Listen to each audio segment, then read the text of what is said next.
Welcome back to another tutorial video. Today we are talking about choosing a profession, which is not an easy thing to do, and it's not really important until you join a public server where you are working with other players. But let's get started. Now, the first thing to remember when you're choosing a profession is that you can't do everything by yourself. You are limited by the amount of skill points and the amount of professions that you will be able to choose in a given playthrough, because things cost more and more money. You just can't do it by yourself. And you're going to realize that there are so many servers out there that are looking for new players. Advanced servers that are day 12, young servers that are day 3. Every server is looking for players, so don't shy away from multiplayer. This game is multiplayer, and it is one of the most conducive games to teamwork that I have ever played.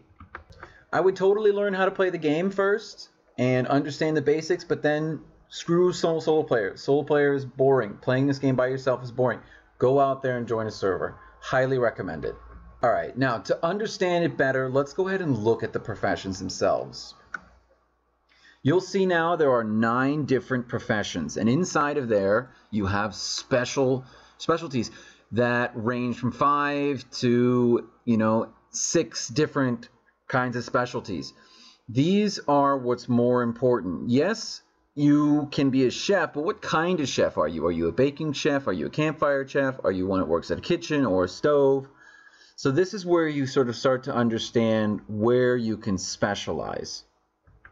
You will only be able to choose a certain number of these specialties. I'm at 5 or 6, and the next specialty to unlock is 100 points.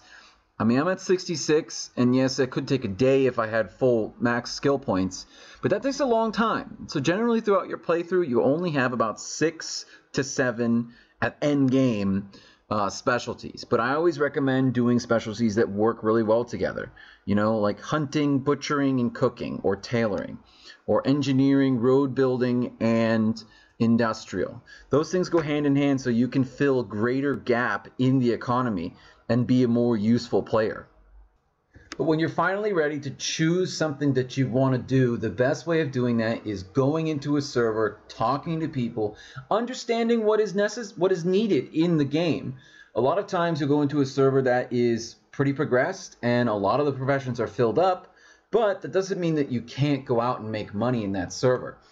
And then other times you'll go into a server that's just the beginning of the game and they'll need road workers and engineers, and different things like that. So choose a profession that is based upon the need in the group. But also remember that your playthrough is important too. If they need miners, but you don't want to do that, you want to be a farmer, you can totally go be a farmer. It's just going to be a little bit more difficult. But if you put the time and effort in, you'll be successful all in the same.